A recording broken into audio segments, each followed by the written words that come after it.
wetu umezunguka nchi nzima na mgombea mwenza. Sasa kesho ni kazi ya kuangalia namba kwenye masanduku ya kupiga kura.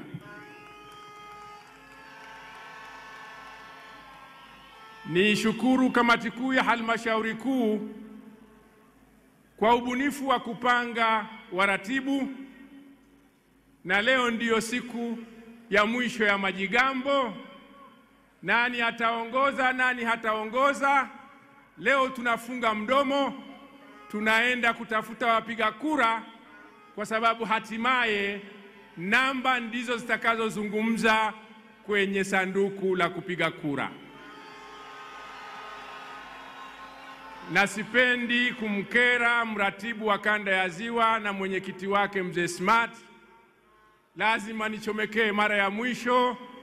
Kanda ya Kati chini ya mratibu mkuu Makamu wa Rais Mzee Philip Mpango na mimi tutaongoza, na kesho tunakukaribisha kwenye kituo cha kupiga kura ili tuweze kuongoza.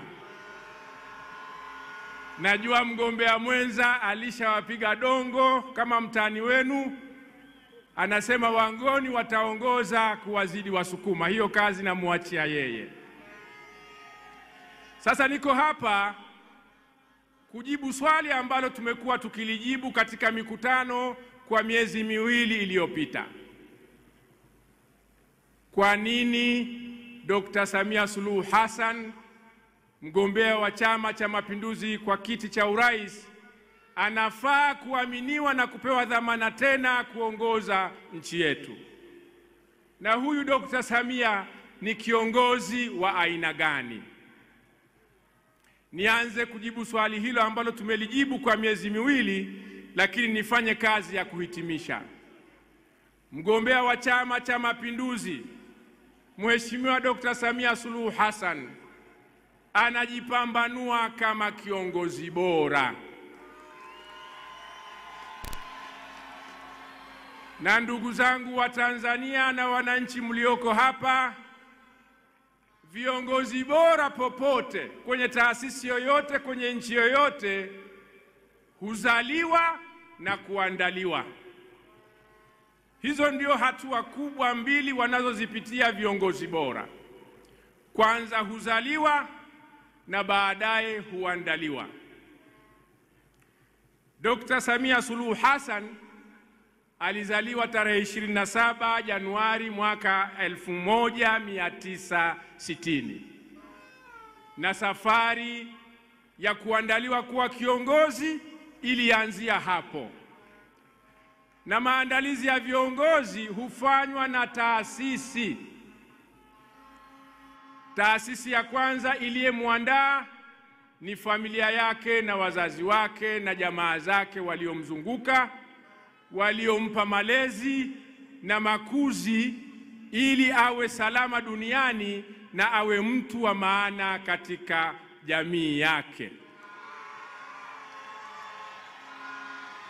Lakini ziko taasisi za dini, viongozi wengi huwa wanaandaliwa kupitia taasisi za dini kwa imani zao. Vile vile hiyo kazi hufanywa na wazazi wake kumuunganisha yeye na taasisi za dini ili awe mcha Mungu. Lakini kwa kuwa alizaliwa mwaka 60 katikati ya mapambano ya ukombozi wa bara la Afrika, na miaka michache kidogo Zanzibar yakafanyika mapinduzi matukufu yaliyoikomboa nchi ya Zanzibar.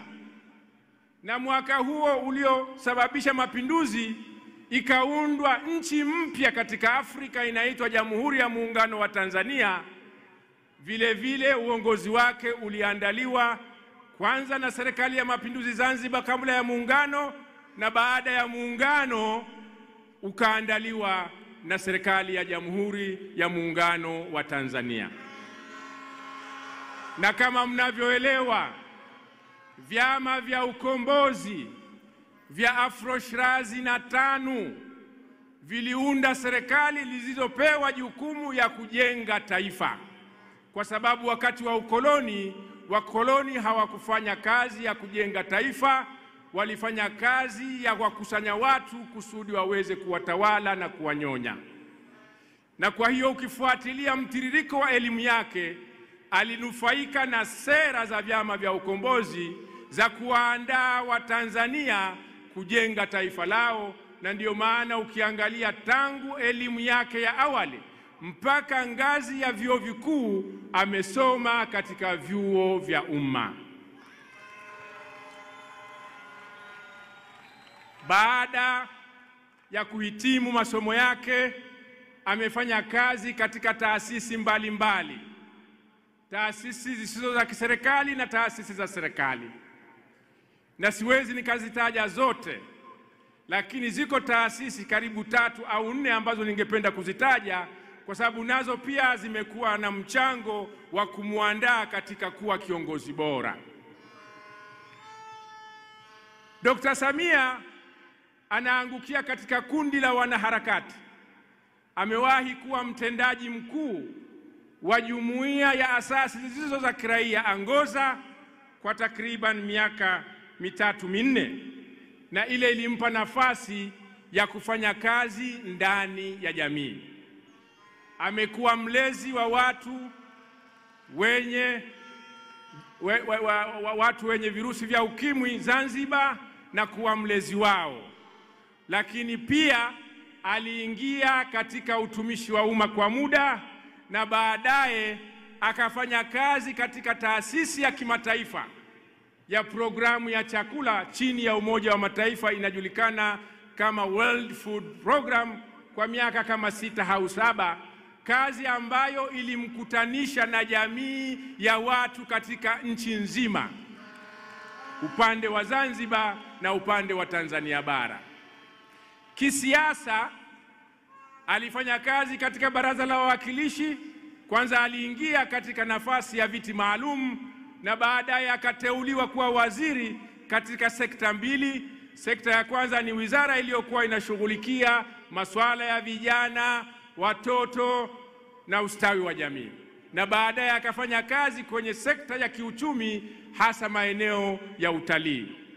Baadaye aliingia bungeni akiwa mwakilishi wa jimbo la Makunduchi, na baada ya hapo akateuliwa kuwa waziri anayeshughulikia masuala ya muungano katika ofisi ya makamu wa rais.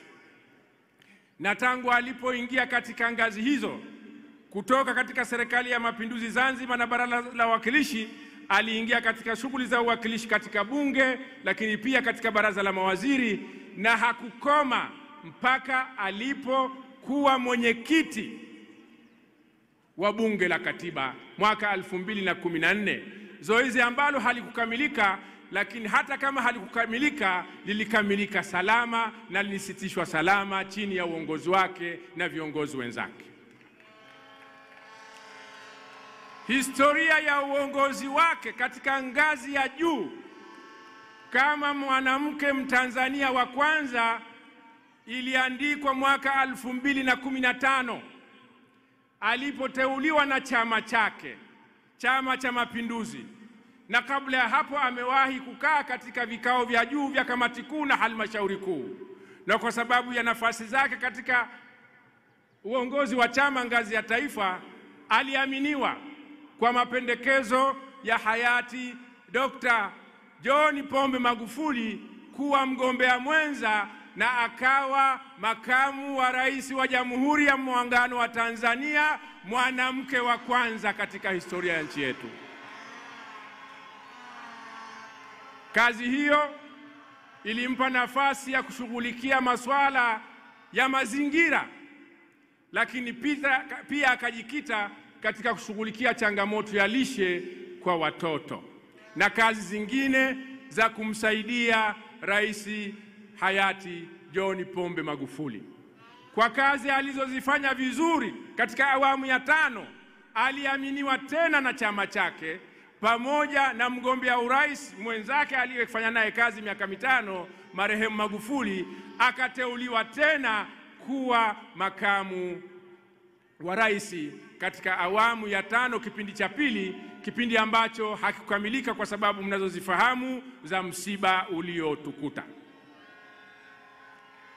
Miaka 4 baada ya uongozi wake, sehemu ya kazi alizozifanya amezitaja ndugu Makonda.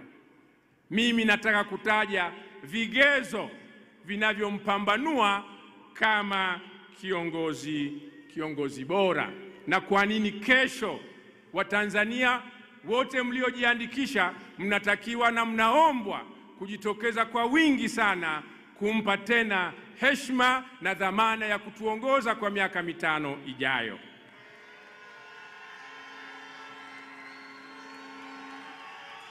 Kigezo cha kwanza cha uongozi bora aliouonyesha kwa miaka 4.5 iliyopita, ambacho kinatufanya tushawishike kumwombea kura tena, ni kiongozi anayefahamu na kujali shida na kero za anaowaongoza. Kwa sababu ya historia niliyoisema ya kushughulika na masuala ya wananchi katika ngazi mbalimbali za uongozi, miaka 4.5 imedhihirisha kwamba alitambua vizuri chini ya uongozi wa chama mahitaji halisi ya Watanzania na akajali kuyafuatilia ili yawe na matokeo bora kama ndugu Makonda alivyosema. Kwa hiyo ameingia kwenye uongozi akijua vizuri jamii ya Watanzania na mahitaji yake, na ndiyo maana msisitizo mkubwa chini ya uongozi wake uliopita ameuweka katika maeneo ya afya, elimu, maji, nishati na miundombinu kama ndugu Makonda alivyosema. Kwa hiyo kiongozi anayejua nchi yake na mahitaji ya watu wake na anayejali kutafuta suluhu na utatuzi wa changamoto za nchi yake na watu wake, inampa sifa ya kuwa kiongozi bora anayestahili kuendelea kutuongoza kwa miaka 5 ijayo. Na katika eneo hili nchi yetu imebaki salama katika eneo la uhakika wa chakula. Lakini kama alivyosema ndugu Makonda, vifo vya watoto wadogo na akina mama wajawazito vimepungua kwa kiwango ambacho nitakuja kueleza baadaye, akapewa heshima na kutambuliwa kimataifa kwa kazi kubwa ya kutoa huduma bora katika sekta ya afya. Huyu ni kiongozi wa watu, anayejali watu na anayejua mahitaji ya watu anaowaongoza. Wangapi wanakubaliana na kigezo hicho na wako tayari kesho kumpigia kura? Tunyoshe mikono.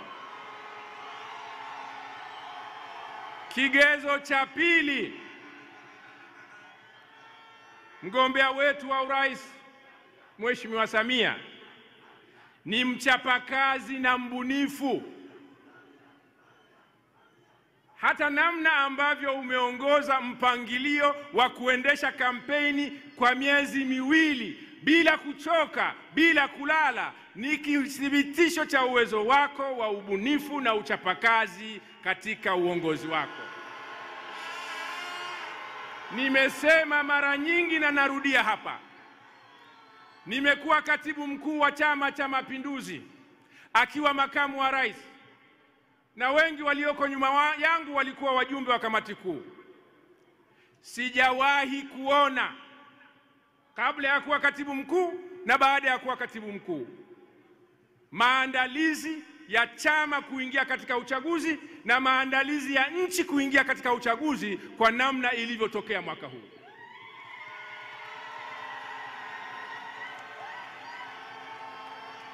Nimeambatana naye mimi mikoa 9, na katika maeneo hayo nilikuwa naongea mara chache na kwa muda mfupi, lakini kila siku tulioambatana naye mikutano 3, 4 na mingine ya kushtukiza, hotuba 3 mpaka 4 na nyingine za kushtukiza. Sisi wengine tunaojiona ni wanaume tunalala hoi, lakini kesho yake anakuwa wa kwanza kuamka.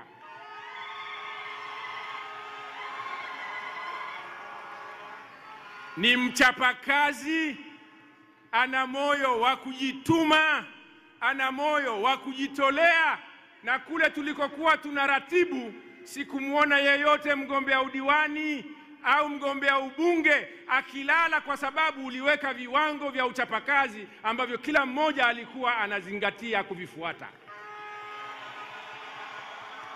Kiongozi bora ni yule anayeweza kuonyesha njia, na umeonyesha njia katika miezi miwili, na namshukuru Mwenyezi Mungu kwa kulinda afya yako mpaka tukafika siku ya leo.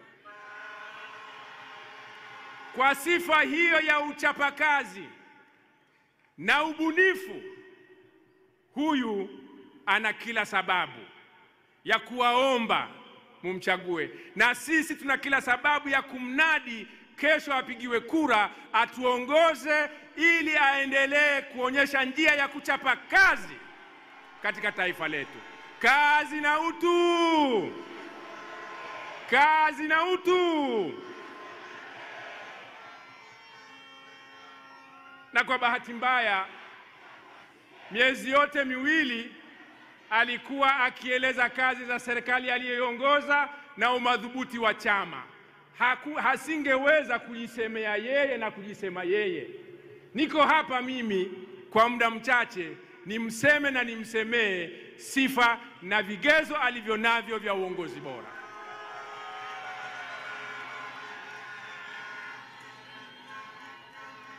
Kwenye eneo la ubunifu, mimi nilikuwa bungeni kwa kuteuliwa na yeye, na ile jamhuri ya mitandaoni ikasema iliyoyasema, lakini nadhani sasa wameshika adabu, kwa sababu katufundisha namna ya kunyamaza na kutochokozeka. Kwa hiyo hapa na mimi nilikuwa nataka kukata kona, narudi kwenye mstari.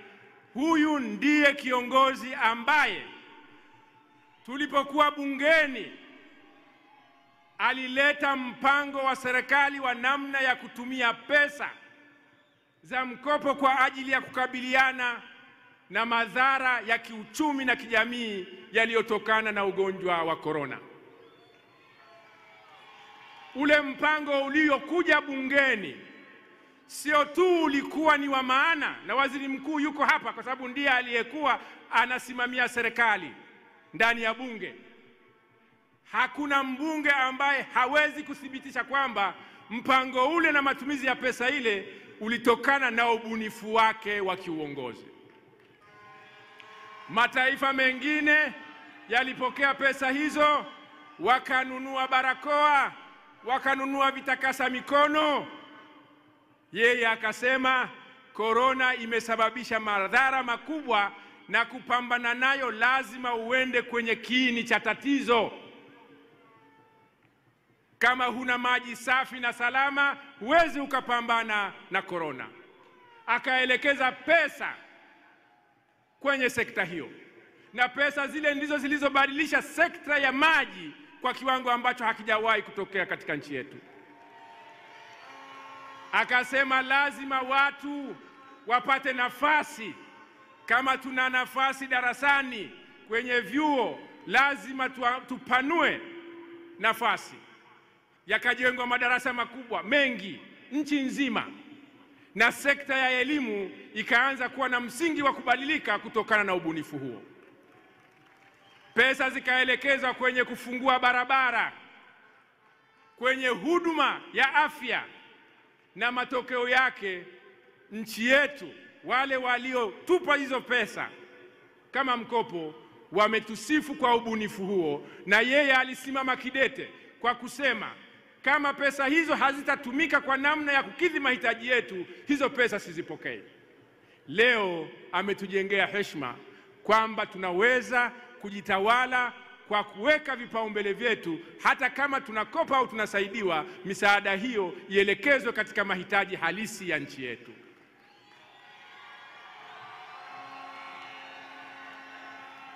Sifa ya tatu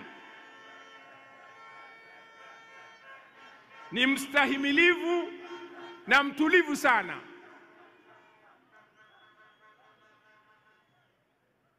Uchaguzi wa mwaka huu na kampeni zake chini ya uongozi wake ulikuwa ni uchaguzi kwenye kampeni kujadili masuala, sio watu. Hivi ni viwango vya aina yake katika historia ya uchaguzi wa nchi yetu. Lakini hata pale ambapo alitukanwa yeye binafsi na familia yake na chama chake na serikali anayoiongoza, alisimama na kuwaasa na kuwasihi wa Tanzania ambao pengine walikerwa na propaganda na kampeni ya kuchafua heshima yake, heshima ya chama chake, heshima ya taifa lake, heshima ya familia yake. Akasema, msichokozeke.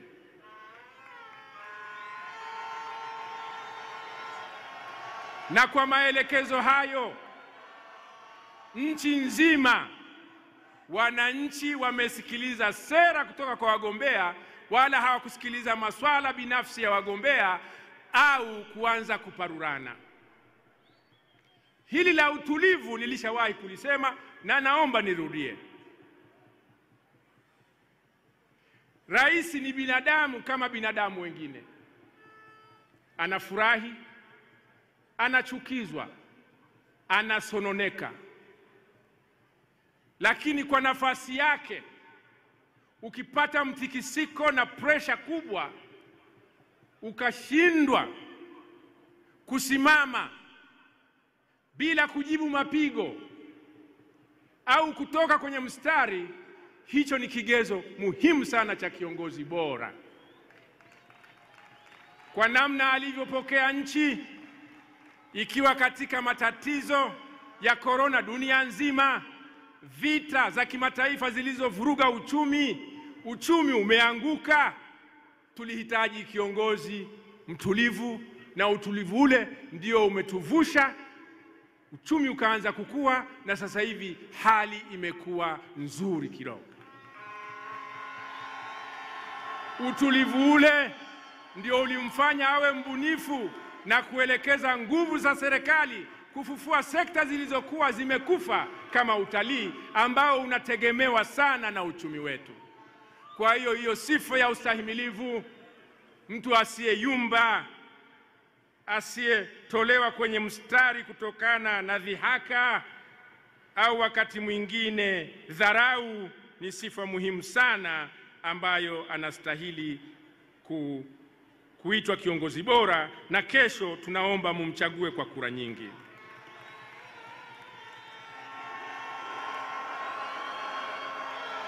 Kwa ufupi, utulivu maana yake ni mtu ambaye hawezi kuhamaki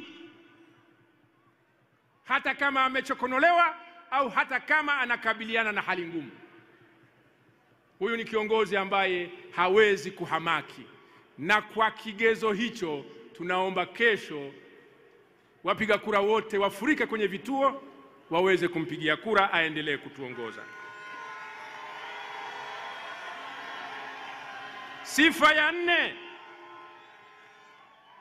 mgombea wetu Dr. Samia ni jasiri na kiongozi mwenye msimamo usioyumba, hasa katika masuala yanayohusu maslahi ya nchi na usalama wa nchi. Majaribio yalikuwepo tangu alipoingia ofisini, na mimi nimeshasema, nimeyaona nikiwa ofisini, tukiwa wote, nikiwa bungeni alikonipeleka, lakini amesimama kidete kwa ujasiri kutetea muungano wetu, na leo muungano wetu ni imara zaidi kuliko siku za nyuma. Kusimamia amani, haki, na hasa haki za watu ambao hawawezi kujitetea kutokana na hali zao. CCM hoye!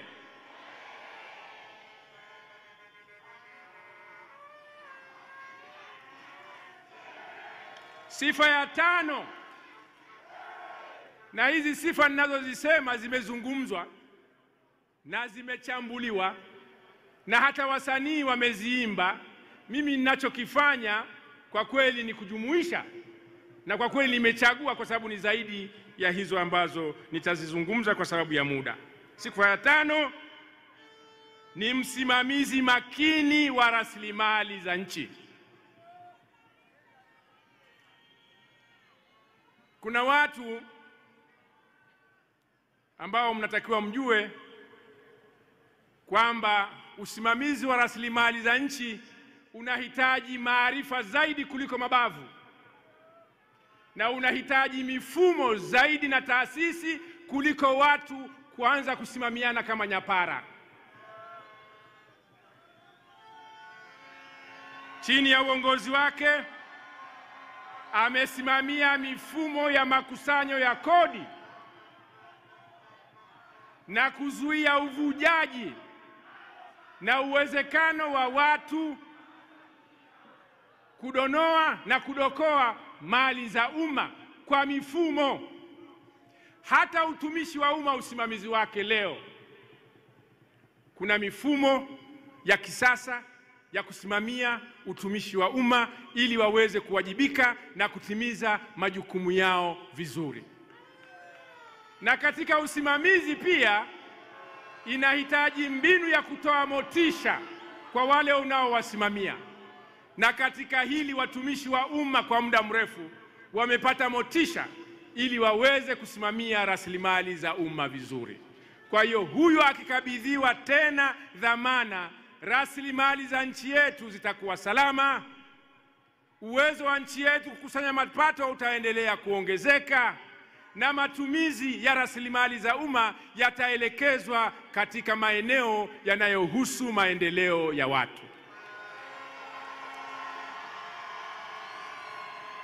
Nimalizie sifa ya sita na ya mwisho, sio kwa umuhimu lakini kwa sababu ya muda. Mgombea wetu na mwenyekiti wetu wa chama ni mcheshi na mchangamfu sana.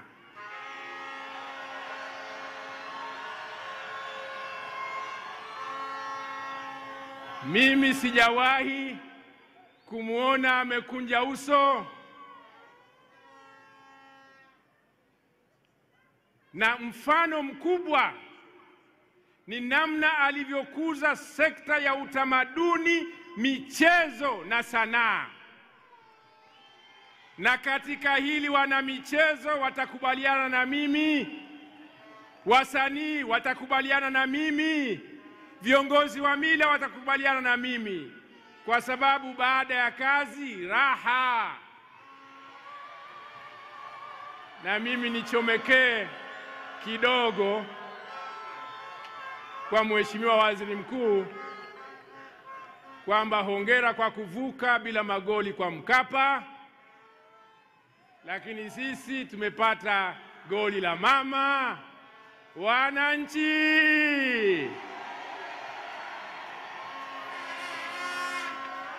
Tunaye mgombea mcheshi, tunaye mgombea mchangamfu, tunaye mgombea anayependa Watanzania kuwa na raha baada ya kazi. Ukisoma ilani yetu, yako mapinduzi makubwa sana yameahidiwa katika sekta za michezo, sanaa na utamaduni. Na sisi wengine ambao ni wazito wa kufurahi na kucheza tumeenjoy sana wakati wa kampeni, kwa sababu akishasimama kucheza na sisi tunacheza. Hiyo mojawapo sifa muhimu sana ya kiongozi anayetaka kuwaunganisha watu wanaowaongoza, kuwapatanisha watu wanaowaongoza. Nimalizie. Ndiyo maana kwa vigezo hivyo umepewa tuzo mbalimbali. Vyuo 6, 3 vya nje, vyuo vikuu na 3 vya ndani vimetukunuku shahada ya heshima ya udaktari wa falsafa kwa sababu ya kazi ulizozifanya katika demokrasia, uchumi na maendeleo ya watu. Hata watu wenye ulemavu kupitia chombo chao cha SHIVYAWATA wamekupa tuzo ya kutambua mchango wao wako wa kuwajali katika ajira, katika uteuzi na katika huduma kwenye maeneo yao. Umepata tuzo ya miundombinu ya kimataifa. Umepata tuzo katika sekta ya maji. Zote hizo zinathibitisha uwezo wako wa uongozi na vigezo ulivyo navyo vya kiongozi bora. Mwanza hoye! Nihitimishe kwa kuwaomba Watanzania wote,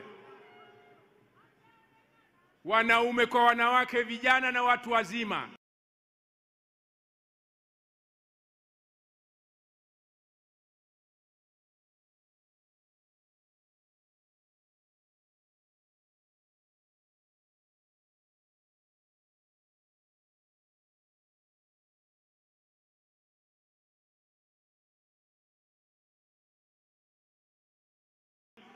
kesho tangu saa 1 mpaka saa 10 tufanye kazi moja ya kuamua kumpa tena dhamana Dr. Samia Suluhu Hassan, asaidiane na Balozi Dr. Nchimbi waweze kutekeleza ilani iliyosheheni ahadi za kuleta mabadiliko makubwa katika taifa letu, kuimarisha umoja wa nchi yetu, kuimarisha amani na usalama wa nchi yetu na kuwafanya Watanzania waishi kwa raha, kwa bashasha na